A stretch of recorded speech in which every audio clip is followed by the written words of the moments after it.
Hey, about 8 years ago, I was out drinking with some friends, and I was assaulted by a stranger. We're all just hanging out at this guy's house, partying and having some drinks, and we're laughing it up, having a good time. And I had a friend. It's funny I'm wearing purple because this is exactly what happened this night. What happened was I was hanging out with one of my friends. I do not talk to this person anymore. But he tells this guy at the party, yeah, my friend's gay, so he might hit on you, ha ha ha. And, he was joking around. I'm straight, but this guy I was with told this other stranger at this party, yeah, my friend's gay, so be careful, he might hit on you. This dumbass thought that he was being serious. So what this guy does, out of nowhere, grabs me, throws me into a TV, and then starts kicking me in the fucking head and stomping on me. Boom, I get kicked. Boom, I get kicked. Boom! Everything starts to shake. Everything just kind of goes. And I'm thinking while I'm on the ground trying to cover my head, if he kicks me one more time, I'm gonna die. This is gonna kill me. Boom, kicks me again. Boom, kicks me again. He stops. He probably kicked me in the head about 3 or 4 times. And in the shoulder 2 or 3 times. I get up all of a sudden, I run out the door, and all of a sudden I'm just kind of like, what the hell just happened? What just happened? What just happened? I'm kind of freaking out. I was just assaulted. I don't know what the hell was happening. And I was afraid to call the cops because, of course, we were smoking weed, we were drinking, whatever the case. But I was kind of like, I don't know what to do. I don't believe the cops will be helpful right now. I didn't trust that the police would be helpful. I didn't trust that they would do the right thing.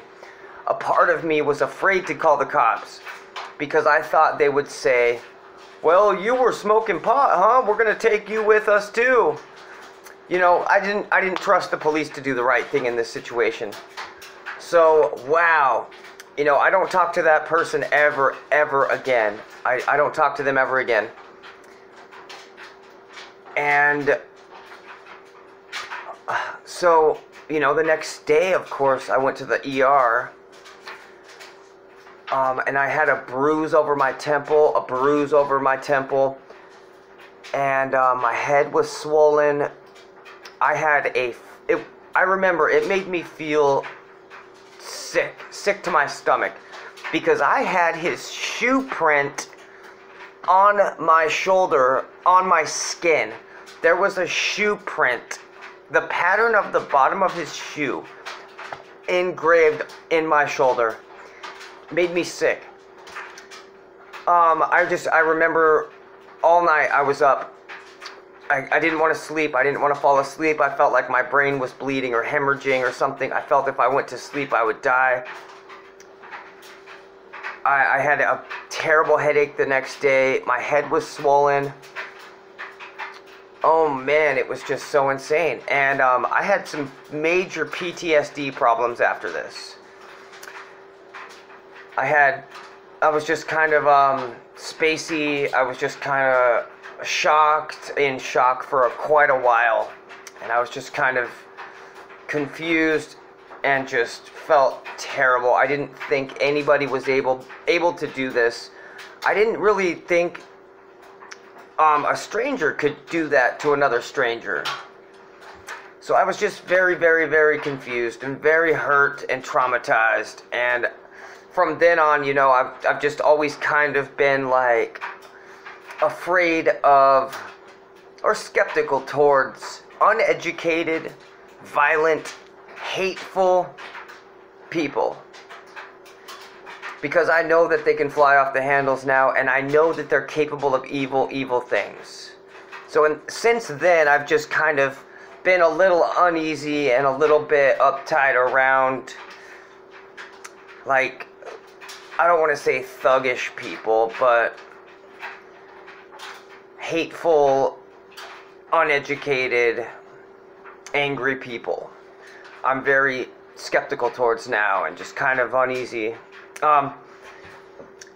So it's been a very hard time to recover from that. I remember one of the main things my family told me was, well, you were drinking. Well, yeah, well, you drink and you party. Well, were you drinking? Well, yeah. And it was just kind of this whole like, well, that's what you do. You're into this party scene, so yeah. So, they, of course, were just kind of like, whatever, this happens to you once a month, you drink and you get in a fight, whatever. This was not a fight. This was something so insane, and I didn't know. So I kind of decided, okay, well, I'm not going to get any help from them. I need to rebuild and figure this out. And it was very hard. From then on, I couldn't hold down a job. I would work somewhere and I'd get anxiety. I was having anxiety attacks. This was new. This had never happened before. So about a week after the concussion, I was starting to get panic attacks. And then at work, I was just kind of spacey and daydreaming, and not able to focus at all. And then this feeling overcame me. From then on was this like, life's short, I could have died, what if I die from this?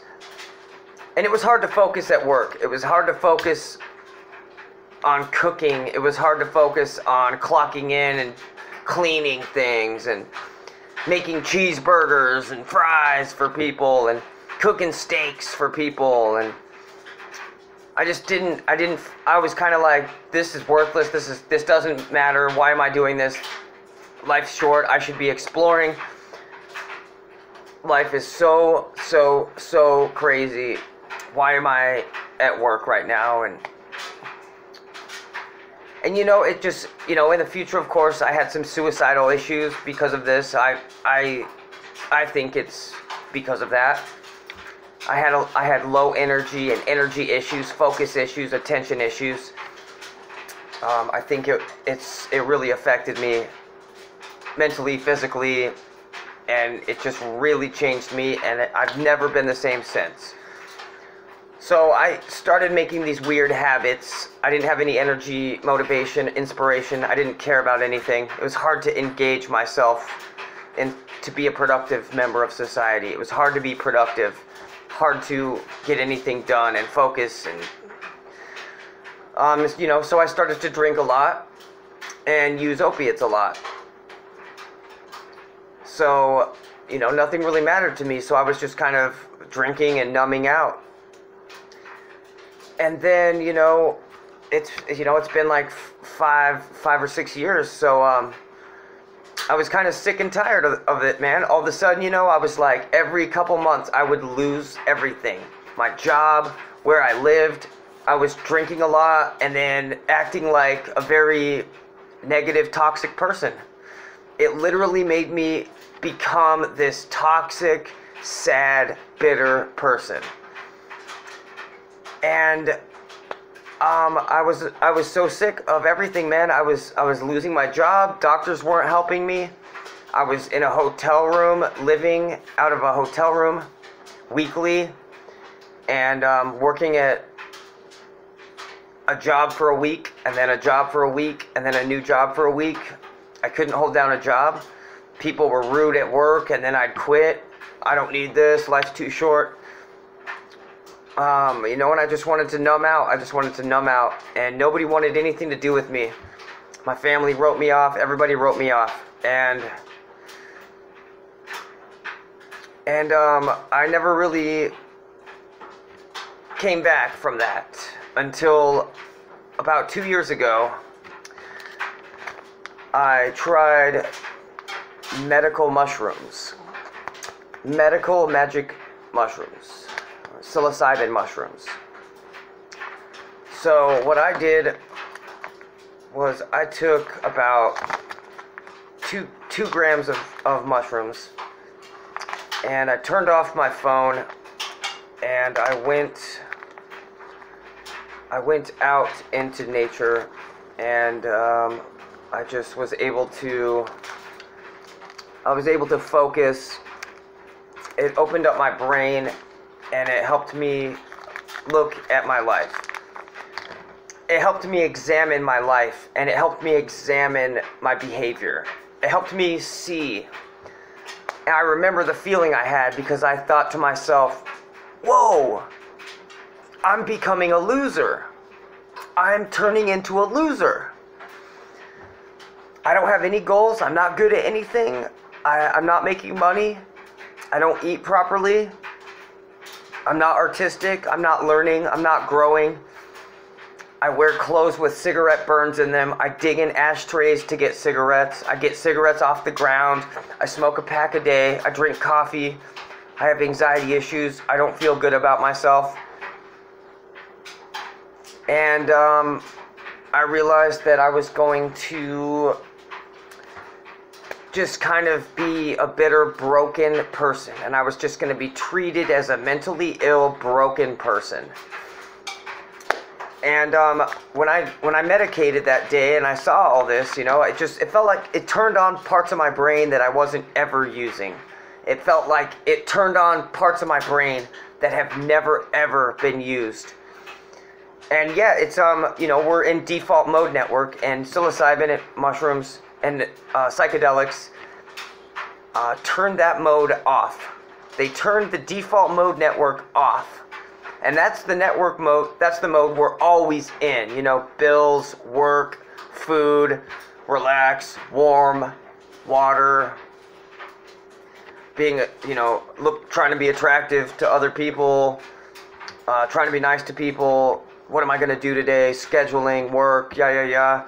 That's default mode network. Psilocybin interrupts that and turns it off. And it just kind of felt like all the walls were taken down. It felt like all I was my soul and a brain. A brain and a soul just down here on the earth, experiencing light, color, feelings. And it was insane. It was amazing. It was amazing. And it helped me see that I was becoming a loser.